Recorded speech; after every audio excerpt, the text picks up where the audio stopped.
All right, guys, good morning. Happy Wednesday, the 21st of May. And we'll do a quick little pre-market prep video here. It's been a choppier week for the indexes. If we look at the rankings on the Big Three sheet, things remain pretty bullish. I got the indexes at 62% of their best possible score. Big 10 at 51%, sectors at 54%. Collectively, we are at 54% of the best possible score. And then QQQ at 72%, RSP 68, S&P 67, Dow Jones 61, the Russell 43. And then a couple sectors here, utilities, Bitcoin, XLP, they're all got, they got 90% or better. Industrials, communications, you got big tech down here at 61%. SMH at 57, Big 10 at 53, and then a little negativity here for energy, healthcare, and biotech. Off the Big 10, you got Netflix at 95% of max strength. Tricky level for Netflix at 1200. And then Microsoft, Broadcom, Tesla, TSM, NVIDIA. And I think a good cutoff is only focus on things that have at least 50% of their best possible score. Meta at 48, Amazon 23, Google at 7, Apple negative 24. You can still find some good-looking setups. They're not going to be the easiest. Big difference between a good-looking 30-minute squeeze on a name like an Apple and then that same good-looking 30-minute squeeze on a name like in a Tesla, Broadcom, Microsoft, or Netflix. Take them in the cream of the crop. And then the bad boys would be your energy healthcare names. Chevron, ExxonMobil, COP, so UPS, UNH, Lilybell, FedEx, and your strongest names, a few of them, Take-Two with 100% of its best score, CTAS, Utilities, ADP, Bitcoin, Monster Beverage. We took a little profit out of that one last week. And then Raytheon, Paychex, GE, Philip Morris. If you look at the master list tab, there's about 65 different names with at least 60% of their best possible score. Not 60%, I should have said 70%. 66 names with 70% of their strongest score. Gives us a whole lot to work with. And then what else we got here? All right, a few of my favorites are Take-Two, Netflix, Costco, MSTR, DoorDash, Crowd, Microsoft, Broadcom, Walmart, and the Tesla. But all right, so as far as the indexes go, got the NQ down about 0.5%, got S&Ps down about the same. For the NQ, you got a 4-hour and a 2-hour squeeze. And we feel very trapped right now. Can't quite break it out, can't quite break it down. And I think a part of that is the lack of any big three buy or sell signals. Trapped in 4-hour compression.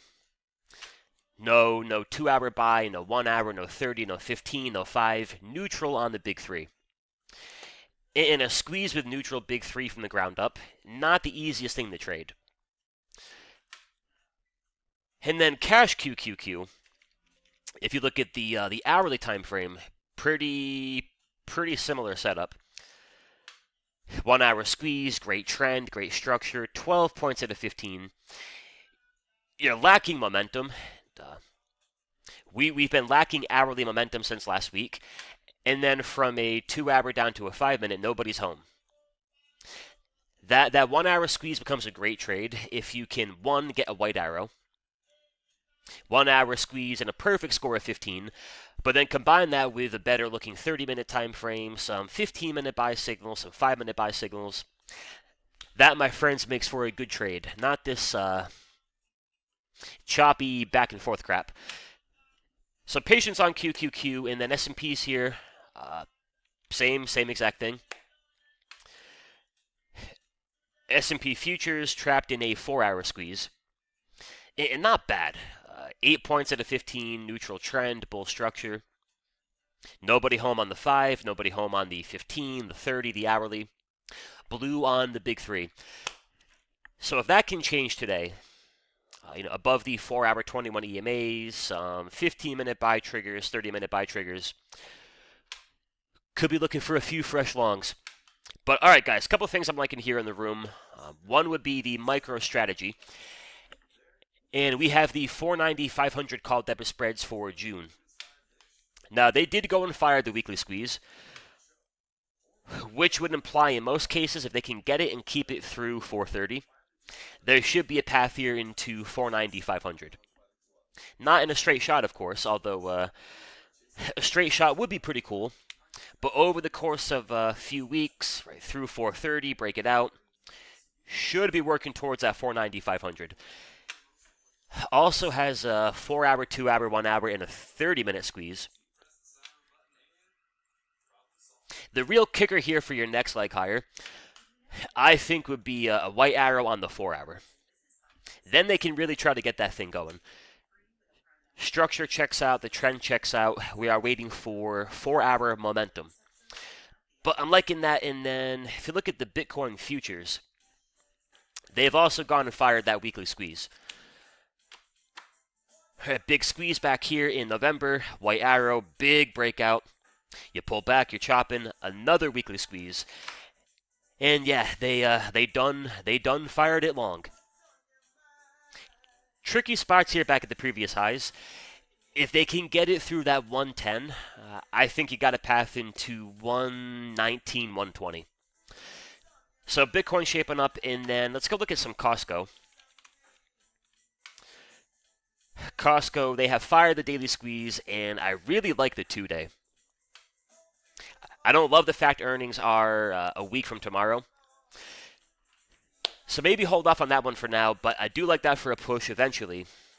Should earnings go well, from 1035 into 1100 and change. From Costco, we can jump to Crowd, and Crowd with a beautiful squeeze on the weekly and the daily. Double dose of squeezage. Brand new white arrow on the daily squeeze, and the perfect score of 15. And then another white arrow here on the weekly. Again, do I love the fact earnings are on June 3rd? No, I don't. I do not love that, but I do love that weekly squeeze. I do love that daily squeeze. And through 450, should be a path here into 500 and change.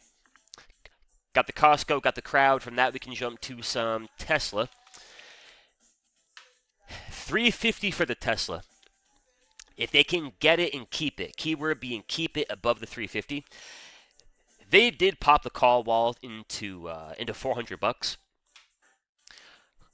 Call wall at 400, put wall at 330. If they can get it and keep it above 350, I want to buy it on a 15-minute squeeze. I want to buy it on a 30-minute, 1-hour squeeze.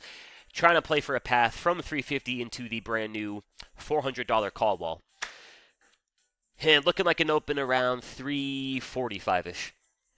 Next up is Broadcom, and Broadcom looking pretty good here as far as a semiconductor goes. They've got a call wall up here at 240 with a 1-hour and a 30-minute squeeze setting up. Y'all know the drill. If I could get a white arrow on the 30-minute squeeze, white arrow on the hourly, the 2-hour, I like it for a move from 230 into that 240 call wall. A little patience on the Broadcom, and then Walmart here.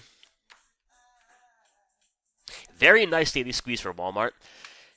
There's also a 4-hour, 2-hour, 1-hour, 30-minute, and a 15-minute squeeze, but they're neutral. Nobody home on the 4-hour big 3, the 2-hour, the 15, the 5, the 30. When that can change. All right, same daily squeeze, white arrow, all the bells and whistles, but then you have a 5-minute buy trigger, a 15, a 30. Then I'll jump in and buy it, ideally above the 21 EMA around 96.50. And then you got a big level there at $100. If they can get through 100, we would look for a path into 103, 104-ish. Watching Walmart, and from that we can jump over to DoorDash.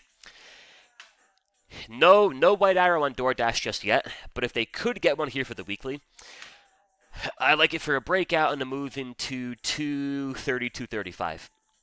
If they can get the white arrow. Weekly, 3-day, and a 2-day squeeze there for the DoorDash. Couple more for you good folks here. Let's go to the spreadsheet, and yeah, Take-Two. Very nice daily squeeze here for Take-Two. If you fancy yourself a good-looking daily squeeze, she's got one. White arrow on the daily, target around 250. White arrow on the 4-hour chart and a white arrow on the 3-day squeeze. The triple white arrow special. Take two looking pretty sharp, and then last one here is going to be McDonald's. The old Mickey and the D's. White arrow on the monthly squeeze, white arrow on the 3-day squeeze, white arrow on the 2-day squeeze, and one more for you here on the daily squeeze. I love all of that. What I don't love is from my 1 hour down to a 5, things are a little bit neutral. If they can go and get a 15-minute or a 30-minute buy trigger today, might want to come in here, build out a long position, and then, yeah, give it enough time to work. See if they can't get that pattern going of they fire a daily squeeze, push it, then they fire the 2-day squeeze, that makes for a bigger push. They go fire the 3-day squeeze, they go fire the monthly squeeze, squeeze on, squeeze action. But all right, y'all, a couple things there on the big 3 sheet. I shall make sure for those of you here in the room, I'll give you a fresh link. For those of you watching on YouTube, I'll put the link in the description.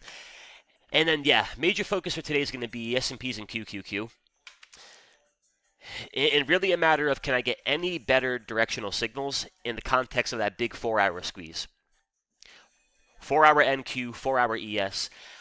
I want to be a buyer above the 4-hour 21 when I've got those 15-minute buy triggers coming through, 30-minute, hourly, all the above. If I want to short it, and I'm not too hell-bent on wanting to short it, but if I did want to do that, that'd be we are below the 4-hour 21 with some sell signals. We don't have any right now. Neutral is neutral. But all right, y'all, thank you for watching. Go get them, and I'll talk to you in the next one. Adios.